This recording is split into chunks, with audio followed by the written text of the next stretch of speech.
Mailbag question here from @JN31802 who asks, do you really believe Leon Rose has what it takes to bring stars to New York? It sounds like he's not the type to be afraid of pulling the trigger on a huge deal involving a superstar. Now, my answer to that first question is Rose obviously has strong relationships with stars around the league from his past role as a top player agent at CAA. So because of that, he seems to be well positioned to try to attract stars to New York. Whether he can do so, obviously we'll find out in the coming months and years in the Rose era. But that second part, we reported recently on SNY.TV that one of the directives for the Knicks at the trade deadline was that no matter what happens at the deadline, let's be sure to keep enough assets here so we can be in the conversation moving forward if a star becomes disgruntled and asks for a trade. And while Rose hadn't officially taken over at that point, I have to think that his thinking was part of that directive, and that's why I think that Rose and the Knicks would be aggressive if the right star became disgruntled, started to ask for a trade. I think they'd be aggressive in pursuing that star because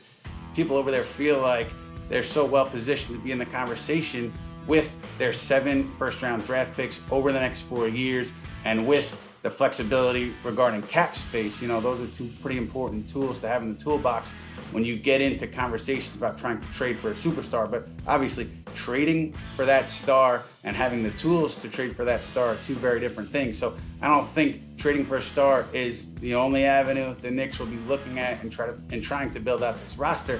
They do have those 7 first-rounders in the next 4 years, so you can build the roster through the draft, and then if you put together an attractive young core, maybe you become attractive enough to top stars in free agency again.